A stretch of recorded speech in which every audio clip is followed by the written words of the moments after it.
कि इंजन की तरफ से थोड़ा सा मैं निराश हूँ। हाँ, क्योंकि मुझे लग रहा है कि एक तरफ जो अगर मैं नेक्सॉन या 3XO से कंपेयर करता हूँ, अगर मुझे नेक्सॉन या 3XO लेनी है, तो उधर मुझे 1.2 के 3 सिलेंडर इंजन मिल रहे हैं, यहाँ पे मुझे 1 लीटर इंजन मिल रहा है, वैगनआर वाला इंजन मिल रहा है।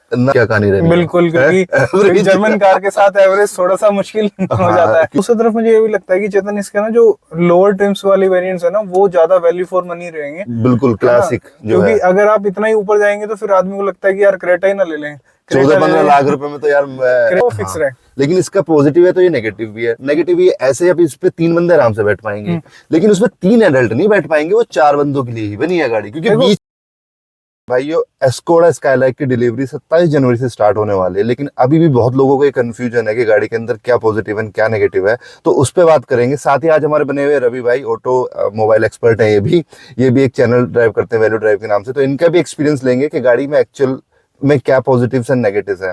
तो बिना देरी करे शुरू करते हैं गाड़ी की प्राइसिंग से। गाड़ी का जो एक्स शोरूम प्राइस है वो 7,90,000 रुपए के आसपास इन्होंने दिया है। वहीं अगर हम बात करें नेक्सॉन का प्राइस 7,80,000 के आसपास है, और 3XO का प्राइस भी उसी के आसपास है। मतलब हेर फेर में 10,000 रुपए का ही डिफरेंस है एक्स शोरूम प्राइस में। तो गाड़ी का प्राइस तो कहीं ना कहीं काफी लुक्रेटिव है, जो कि लोगों को मतलब हेल्प करेगा कि हाँ भाई हम इस गाड़ी की तरफ जाना चाहिए। आपकी क्या राय रवि भाई? देखो चेतन, प्राइसिंग जो रखी है ना कंपनी ने, वो बिल्कुल सोच समझ के रखी है कि ना तो नेक्सॉन से आगे गई है प्राइसिंग और ना 3XO से पीछे गई है। बिल्कुल। अब बात कर लेते हैं नेक्स्ट लुक्स तो गाड़ी के वाकई में मतलब लुक्स तो भैया गाड़ी के ऐसे हैं कि आप कहोगे कि वाह मजा आ गया। एक तरीके से मिनी कुशाक आपको मिल जाएगी इतने पैसों में। बिल्कुल मतलब लुक्स वाकई में बहुत अच्छे हैं। बाकी आप लुक सब्जेक्टिव होता है, सब्जेक्टिव मैटर है। एक बार शोरूम पे जाओ, विजिट करो, वहां जाके देखना, तो उससे और आपको आइडिया लग जाएगा कि जो फील गुड फैक्टर ना उस गाड़ी को देखते ही, जो उसकी बनावट होती है, जो उसके स्पेस इतने माइनर, मतलब जो एक फिट एंड फिनिश जो कहते हैं ना, हाँ, उस गाड़ी में आपको देखने के लिए मिलेगी कि फिट एंड फिनिश होती क्या है। बिल्कुल। उसका जो स्टीयरिंग का टच, मतलब फील गुड फैक्टर वाली बात बेसिकली है। मतलब इंटीरियर की भी बात कर रहे हैं तो वो भी वाकई में, वो शब्दों में आपको नहीं बताया जा सकता। वो जब तक आप जाओगे नहीं शोरूम पे, जब तक आपको समझ में नहीं आएगा। फील आप तभी कर पाओगे जब आप उस गाड़ी में बैठ के देखोगे। नेक्स्ट पॉइंट है सेफ्टी पॉइंट्स। अब देखो, जो कि बहुत जरूरी है इंडिया की रोड कंडीशंस के हिसाब से। बिल्कुल। तो अगर आप स्कोडा की जो स्लाविया देखोगे या फिर जितनी और भी गाड़ियां हैं जो कि इंडिया में फिलहाल चल रही हैं, सबकी 5 स्टार रेटिंग है। और वो जिस प्लेटफॉर्म पे बनी हुई है वो है MQB AO प्लेटफॉर्म, और उसी प्लेटफॉर्म पे यही गाड़ियां बनी है। बिल्कुल। तो मतलब कहीं ना कहीं सेफ्टी अभी टेस्ट नहीं हुई है, बट जब भी टेस्ट होगी तो आपको इसमें बेहतर रिजल्ट देखने के लिए निराशा नहीं होगी कि यार ये क्या बना के दे दिया। और वो तो इनकी यूएसपी भी है, परफॉर्मेंस और सेफ्टी तो इनकी यूएसपी है ही। बिल्कुल। और चलो चेतन, आप परफॉर्मेंस की बात ही कर रहे हो तो इंजन की भी हम बात कर लेते हैं साथ ही साथ। कि इंजन आपको इस गाड़ी का कैसा लगा? कि इंजन की तरफ से थोड़ा सा मैं निराश हूँ। मतलब 1000 सीसी का जो ये टर्बो इंजन है, TSI इंजन है, आपको लगता है कि कहीं ना कहीं ये परफॉर्मेंस वाइज इतना अच्छा नहीं होगा? हाँ, क्योंकि मुझे लग रहा है कि एक तरफ जो अगर मैं नेक्सॉन या 3XO से कंपेयर करता हूँ, अगर मुझे नेक्सॉन या 3XO लेनी है, तो उधर मुझे 1.2 के 3 सिलेंडर इंजन मिल रहे हैं, यहाँ पे मुझे 1 लीटर इंजन मिल रहा है। तो वैसे है तो ये थोड़ा सा उनसे अच्छा इंजन, बट वो सुनने में ऐसा लगता है ना कि यार मुझे वैगनआर वाला इंजन मिल रहा है। ना, इस गलतफहमी में बिल्कुल मत रहना। देखो, उनमें जो टर्बो इंजन आते हैं वो एक रेगुलर टर्बो इंजन है। वहीं अगर आप इसकी बात करोगे तो ये TSI इंजन है। जनरली TSI इंजन आपका क्रेटा में भी आता है, सेल्टोस में भी आता है, कुशैक में भी आता है, लेकिन ये आपको मिलेगा हाई वेरिएंट में। मतलब आप ये देखो कि 10 लाख के अंडर में वो बेस मॉडल से ही आपको TSI इंजन दे रहे हैं, जो कि वाकई में ही एक नॉर्मल जो टर्बो रेगुलर इंजन आता है उससे बेहतर है। बेहतर कैसे, मैं वो बता देता हूँ। TSI इंजन जो होते हैं ना, वो रेगुलर इंजेक्टेड होते हैं, तो वो लो रेव पे भी, मतलब आप एक्सीलेटर जब हल्का दोगे ना तब भी हाई परफॉर्मेंस आपको निकाल के देगा। अच्छा, तो ये तो जब तक हम उसका ड्राइव रिव्यू नहीं डाल लेंगे जब तक। हाँ, लेकिन देखो चला के तो पता चलेगा तभी। लेकिन कहीं ना कहीं आप परफॉर्मेंस वाइज इससे निराश नहीं होगे, क्योंकि मैंने कुशाक चलाई है इसकी, और कुशाक की में भी ये इंजन आता है। तो वाकई में ही आप जब उस गाड़ी को चलाओगे तो यू विल फील लाइक कि गाड़ी निकलती है नीचे से, आपको फील होगा। पेट्रोल इंजन इसके अंदर आता है। और अगर नंबर्स की भी बात करें तो 114 bhp और 178 Nm का टॉर्क के आसपास ये प्रोड्यूस करके देती है। ठीक है, बट नंबर्स पे मत जाना, आप एक बार गाड़ी की टेस्ट ड्राइव भी लेना, नो डाउट उससे आपको ज्यादा क्लियरिटी मिलेगी कि ये गाड़ी आपके लिए सही है या नहीं है।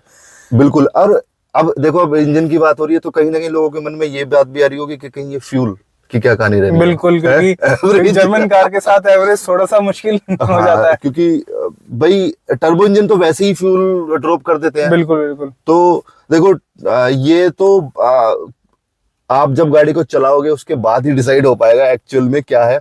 अभी इस पे मैं कोई हम कमेंट नहीं कर सकते कि क्या है, बट हाँ ऐसा नहीं है कि बहुत ज्यादा ये आपके फ्यूल को गिरा देगा। मुझे लगता है कहीं ना कहीं ये वही माइलेज निकाल के देगी जो 3XO में या आपको नेक्सॉन में मिल रहा है पेट्रोल में। मतलब ऐसा कुछ नहीं है कि बहुत ज्यादा आपको डिफरेंस 8-10 का एवरेज मिल रहा है, ऐसा कुछ नहीं है। ठीक है, माइलेज भी मिल जाएगा और ड्राइविंग स्टाइल पे भी मैटर करता है। अगर बात करें हम फीचर्स की, तो फीचर्स को लेकर आपका क्या मानना है भाई? फीचर्स जो है ना आजकल, ये ना कार बाइंग फैक्टर आ गया कि डिसाइडिंग फैक्टर आ गया कि गाड़ी के अंदर ये वाला फीचर नहीं है तो मैं गाड़ी नहीं लूंगा। बिल्कुल, है ना। तो फीचर्स में बात करें तो फ्रंट वेंटिलेटेड सीट्स आपको इस गाड़ी के अंदर देखने के लिए मिल जाती है। हाँ। एक अच्छा बूट स्पेस आपको इस गाड़ी के अंदर देखने के लिए मिल जाता है। 446 लीटर का बूट स्पेस दिया है, तो दैट इज नाइस, है ना। मतलब बहुत होता है, that is more than enough. और जो इसकी सीट्स है, हाइट एडजस्टमेंट का ऑप्शन वगैरह सारी वो चीजें इलेक्ट्रिकली एडजस्टेबल आपको टॉप मॉडल्स में वो भी मिल जाएगी। और एक अच्छा इंफोटेनमेंट सिस्टम भी आपको इस गाड़ी के अंदर मिल जाएगा। और ये ड्राइवर और को ड्राइवर दोनों साइड है वो जो हाइट एडजस्टमेंट है, तो दैट इज। तो आपको मतलब फीचर्स में तो कहीं से भी निराश नहीं होने वाले इस गाड़ी के साथ आप, अगर आप। और दूसरी तरफ मुझे ये भी लगता है कि चेतन इसके ना जो लोअर ट्रिम्स वाली वेरिएंट्स है ना वो ज्यादा वैल्यू फॉर मनी रहेंगे। बिल्कुल क्लासिक जो है, क्योंकि अगर आप इतना ही ऊपर जाएंगे तो फिर आदमी को लगता है कि यार क्रेटा ही ना ले लें, 14-15 लाख रुपए में तो यार क्रेटा ले लूं, मैं सेल्टोस ले लूं। एग्जैक्टली है ना। तो फिर मैं वो सेगमेंट ही शिफ्ट कर जाऊंगा आगे। तो वो थोड़ा सा आपको देखना है। बाकी अब हमारी वीडियो में खाली यही नहीं कि हम सिर्फ अच्छा बताएंगे, तो जो दिक्कत है इस गाड़ी के साथ या इस कंपनी के साथ हम वो भी बताएंगे। तो चेतन सबसे पहले स्टार्ट करते हैं कि इस कंपनी का जो सर्विस नेटवर्क है वो इंडिया में उतना बेहतर नहीं है जिस लेवल पे बाकी मैन्युफैक्चर, अगर हम टॉप 3 प्लेयर्स की बात करें मारुति, हुंडई और टाटा के साथ, तो उतना सर्विस नेटवर्क आपका इस कंपनी का नहीं मिलेगा। देखो, सर्विस नेटवर्क बहुत बड़ा रीजन होता है जब कोई गाड़ी को परचेज करता है। और मुझे क्या लगता है ना, लेकिन जो एस्कोडा गाड़ी जो है ना, एक नॉर्मल बंदा बहुत कम खरीदता है, एक हाई क्लास वाला बंदा खरीदता है। अगर आप जैसे नॉर्मल की सब, तो आप बिल्कुल सही कह रहे हो। अगर आप गाड़ियां देखो इस ब्रांड की, तो शकोडा, ऑक्टाविया, सुपर्ब, आपको ऐसी गाड़ी मिलेगी लाइक परफॉर्मेंस ओरिएंटेड गाड़ी। बट अब कंपनी को ये भी देखना है ना कि अब मिडिल क्लास आदमी को भी उनको भी कैटर कर पाए। 4500 गाड़ी बेच के कंपनी सर्वाइव नहीं कर सकती इंडिया जैसी कंट्री में, तो उनको भी अपनी इन्वेंट्री बढ़ानी है, तो उसके लिए उन्हें नेटवर्क बढ़ाना पड़ेगा। तो कहीं ना कहीं ये एक नेगेटिव इसका हम बोल सकते हैं कि यार थोड़ा सा इस पे वो काम करें। दूसरा मेन बात आती है गाड़ी के नेगेटिव की बात करें, तो गाड़ी में क्या मेजर नेगेटिव ये गाड़ी का ही नेगेटिव हो गया ना एक तरीके से। आप उस ब्रांड की गाड़ी ले रहे हैं। अब आपके एरिया में अगर हम जैसे हम दिल्ली NCR में रहते हैं तो यहाँ पे हर ब्रांड का आपको सर्विस सेंटर मिल जाएगा। बट अगर मैं किसी MP के किसी डिस्ट्रिक्ट की बात करूं तो वहां पर क्या उसका सर्विस सेंटर अवेलेबल है, ये क्वेश्चनेबल है। बिल्कुल सही बात है ना। तो वो चीज आपको देखनी है कि भाई जहां मैं रहता हूँ वहां उसके आसपास इसका सर्विस सेंटर है या नहीं है। पता चला आप 50 किलोमीटर इसकी गाड़ी की सर्विस कराने जा रहे हो, कोई इशू आ गया, फिर 50 किलोमीटर जा रहे हैं, फिर 50 किलोमीटर वापस आ रहे हैं। तो कहीं ना कहीं ये पॉइंट बिल्कुल सही रखा रवि भाई ने, इसलिए मैंने लेकर आया था इस बार कि 2 बंदों का सलाह 2 बंदों की ही होती है। ठीक है, एक तो ये नेगेटिव हो गया। दूसरा नेगेटिव मुझे क्या लगता है कि इसके स्पेयर पार्ट्स, बिल्कुल है ना। स्पेयर जैसे सर्विस नेटवर्क आपका एक चैलेंज है, वैसे ही दूसरा इसका स्पेयर पार्ट्स भी चैलेंज है। तो आपके वहां पर लोकली क्या इसके स्पेयर पार्ट्स अवेलेबल हो जाएंगे? आप लोकली तो छोड़ो, शोरूम में भी शायद आई डोंट नो कैसे अवेलेबल, मतलब हो जाएंगे, मैं ये नहीं कर रहा शोरूम पे अवेलेबल नहीं होंगे, बट कहीं ना कहीं एक ऑर्डर देना पड़ेगा, प्लेस करना पड़ेगा, उसके बाद चीजें आएंगी, तब चीजें मिल पाएंगी। आजकल ऑर्डर जैसी कोई चीज नहीं रह गई है। मैं भी मारुति कार यूज करता हूँ और अगर मेरा कोई ऐसा स्पेयर पार्ट्स अभी तक खराब हुआ है ना, तो उन्होंने भी मेरे से हफ्ता मांग लिया था दिल्ली जैसे शहर में रहने के बाद भी, मारुति कंपनी ने। तो ऐसा नहीं है कि मारुति में भी फटाफट आपको वो सामान मिल जाता है, वो हर ब्रांड के साथ दिक्कत आती है। बट यहाँ पर क्या है कि उसमें और ज्यादा आपको टाइम लग सकता है, और अगर आप सर्विस सेंटर छोड़ के कहीं बाहर जाते हो तो उसमें थोड़ा और टाइम लग सकता है, या फिर वो आपको मना ही कर देगा कि नहीं मेरे पास है ही नहीं भाई पार्ट्स। बिल्कुल। और साथ ही साथ एक चीज का और ध्यान रखें, एस्कोडा की सिर्फ स्काईलाइन की नहीं, कोई भी गाड़ी आप खरीदते हैं तो मेरा एक रिकमेंडेशन है कि जो वारंटी है इसकी 3 साल की मिल रही है अभी इसकी स्काईलाइन की, अभी 3 साल 1 लाख किलोमीटर। हाँ, लेकिन उसको एक्सटेंड जरूर करा लें। ठीक है, बिल्कुल 6 साल जरूर कराएं। दूसरा, इसकी सर्विस, थोड़े से पैसों में ना आप अपने काफी आने वाली मेजर कॉस्ट अगर वो आती है तो आप उसको सेव कर सकते हैं। बिल्कुल, है ना। तो उस तरफ आप जरूर जाएं। हाँ। और इसका ना आपको इस कंपनी की तरफ से एक सर्विस पैकेजेस भी मिलते हैं आने वाले वो time तो जरूरी ले, वो ही मैं बोलने वाला था कि वो मिस ना करें। अगर आप अपनी लाइफ को इजी चाहते हो, आप नहीं चाहते कि बाद में जेब पे भारी पड़े। हाँ, कि मेजर एक्सपेंसेस आए वो आप उनको टेंशन ही मत लीजिए, क्योंकि आपने एक तरफ एक्सटेंडेड वारंटी करा दी, आप 6 ईयर तक पीसफुली बैठे गाड़ी के साथ।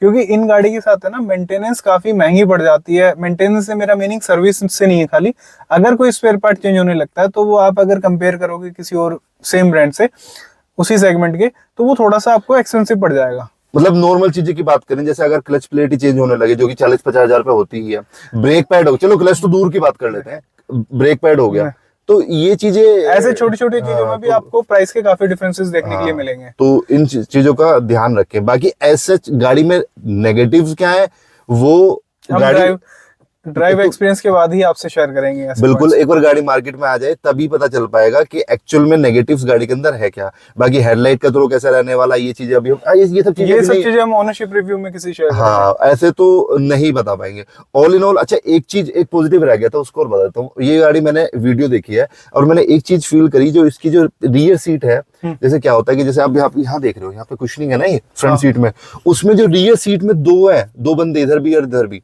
उनके लिए भी इस तरह से सीट्स डिजाइन की हैं कि वो जैसे गाड़ी ऐसे होगी तो जनरली क्या होती है, इसमें तो फ्लैट है, उसमें डिजाइन इस तरह से की है कि आप ऐसे ही रहोगे, आपकी जो पोजीशन है वो फिट रहे, मतलब आप कंफर्टेबली बैठे रहो, कि पता चला गया कोई कर्व ऐसा आ गया स्मार्ट कर्व कि आप इधर जिधर जा रहे हो तो आपकी जो पोजीशन है वो फिक्स रहे। लेकिन इसका पॉजिटिव है तो ये नेगेटिव भी है। नेगेटिव ये ऐसे अब इस पे 3 बंदे आराम से बैठ पाएंगे, लेकिन उसमें 3 एडल्ट नहीं बैठ पाएंगे, वो 4 बंदों के लिए ही बनी है गाड़ी, क्योंकि बीच का जो हिस्सा है ना वो थोड़ा उठा हुआ है थोड़ा। देखो कंफर्टेबली आज के टाइम पे 4 ही लोग बैठे पाते हैं गाड़ी में, वैसे 5 की सीटिंग कैपेसिटी होती है, 5 बैठ जाते हैं। तो इसको आप ऐसे कह सकते हैं कि भाई 4 एडल्ट और एक बच्चा बैठ जाएगा बीच में आराम से। इससे मतलब 5वां अगर आप सोच रहे हो एडल्ट बिठा ले तो वो पॉसिबल उसके अंदर बिल्कुल भी नहीं है। इवन ब्रेजा या उनमें हो सकता है पॉसिबल, बट इसमें तो बिल्कुल नहीं होगा, मैं ये पहली बता दे रहा हूँ क्योंकि मैंने गाड़ी को देख लिया। नहीं, नेक्सॉन में भी थोड़ा सा इशू आता है, क्योंकि वहाँ पे भी जो हम्प है वो थोड़ा सा, और जो एसी वेंट है वो पीछे की तरफ आ जाते हैं थोड़ा। थोड़ा सा हम उसमें भी है, तो ऑफ कोर्स वो इशू उसमें भी आएगा।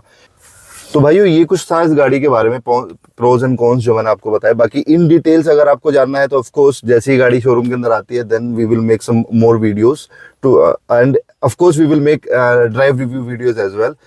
तो अगर आपके कोई क्वेश्चन है तो please do let us know in comment section, वहां पे हम आपके रिप्लाई कर देंगे। तो thank you so much guys for watching this video. Thank you so much Ravi भाई अपना मूल्यवान समय देने के लिए और आने के लिए। तो थैंक यू सो मच। जय श्री राम।